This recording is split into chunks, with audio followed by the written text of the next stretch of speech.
Ya, Assalamualaikum warahmatullahi wabarakatuh. Perkenalkan, nama saya Ulfayanti, NIM B20120099. Di sini saya memenuhi ujian akhir semester Filsafat Ilmu. Ya, baiklah, di sini saya akan menjelaskan bagian-bagian filsafat ilmu, yaitu ontologi, epistemologi, dan aksiologi. Ya, baiklah, di sini saya akan menjelaskan pengertian ontologi. Secara etimologi, istilah ontologi berasal dari bahasa Yunani yang terdiri dari dua kata, ontos yang berarti atau keberadaan dan logos yang berarti studi atau ilmu. Sedangkan menurut istilah ontologi adalah ilmu yang membahas tentang hakikat yang ada yang merupakan ultimate reality baik yang terbentuk jasmani, konkret maupun rohani. Abstrak ontologi menyelidiki sifat dasar dari apa yang nyata secara fundamental dan cara yang berbeda di mana wujud dari kategori yang logis yang berlainan, objek-objek fisik, hal universal, abstraksi dapat dikatakan ada dalam rangka tradisional. Ontologi dianggap secara teori mengenai prinsip-prinsip umum dari hal ada. Sedangkan dalam hal pemakaiannya akhir ini ontologi dipandang sebagai teori mengenai apa yang ada. Hakikat kenyataan melalui ontologi. 1. Kuantitatif, yaitu dengan mempertanyakan apakah kenyataan itu tunggal atau jamak. 2.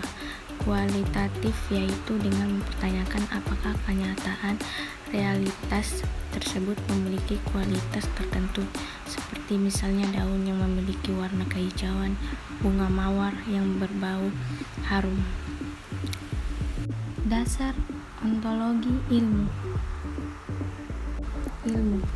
Ilmu mempelajari berbagai gejala dan peristiwa yang menurut anggapannya mempunyai manfaat bagi kehidupan manusia. Berdasarkan objek yang ditelahnya, maka ilmu dapat disebut sebagai pengetahuan empiris. Inilah yang merupakan salah satu ciri ilmu, yakni orientasi terhadap dunia empiris. Untuk mendapatkan pengetahuan, ilmu membuat beberapa manfaat ontologi. Manfaat: membantu untuk mengembangkan dan ontologi, sosiologi, ilmu kedokteran, ilmu budaya, fisika, ilmu teknik, dan sebagainya.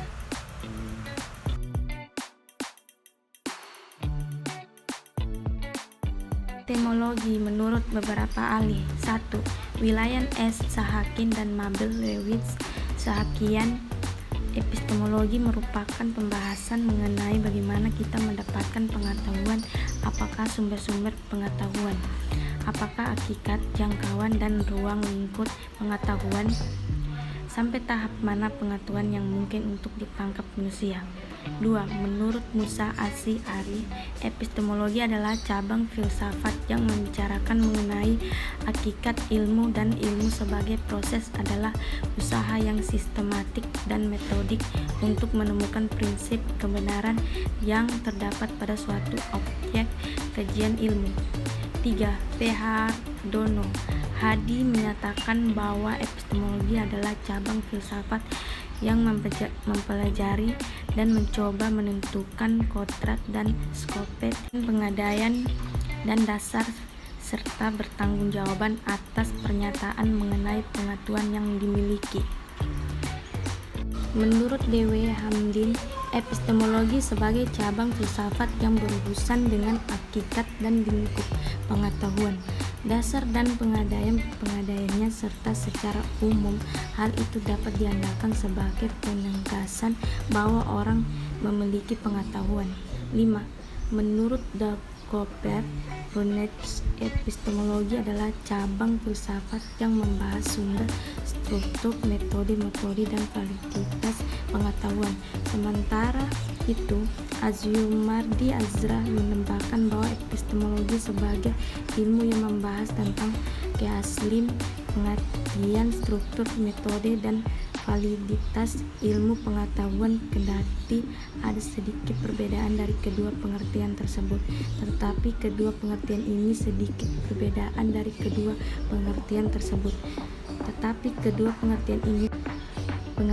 telah meninggikan pemaparan yang relatif lebih mudah dipahami. Tujuan epistemologis. 1. Menurut Joseph Martin mengatakan tujuan epistemologi bukanlah hal yang utama untuk menjawab pertanyaan apakah saya dapat tahu, tetapi untuk menemukan syarat-syarat yang memungkinkan saya dapat tahu. Hal ini menunjukkan bahwa epistemologi bukan untuk memperoleh pengetahuan, kendati pun keadaan ini tak bisa dihindari. Akan tetapi yang menjadi pusat perhatian dari tujuan epistemologi adalah lebih penting dari itu, yaitu ingin memiliki potensi untuk memperoleh pengetahuan. Objek epistemologi. 1. Menurut Jujun S. Suarsomatri, objek epistemologi berupa segenap proses yang terlibat dalam usaha kita untuk memperoleh pengetahuan. Proses untuk memperoleh pengetahuan inilah yang menjadi sasaran teori pengetahuan dan sekaligus berfungsi mengantarkan tercapainya tujuan. Sebab sasaran itu merupakan suatu tahap pengantaran yang harus dia lalui dalam mewujudkan tujuan. Tanpa suatu sasaran, mustahil tujuan bisa terrealisir. Sebaliknya, tanpa suatu tujuan, makna sasaran menjadi tidak terarah sama sekali.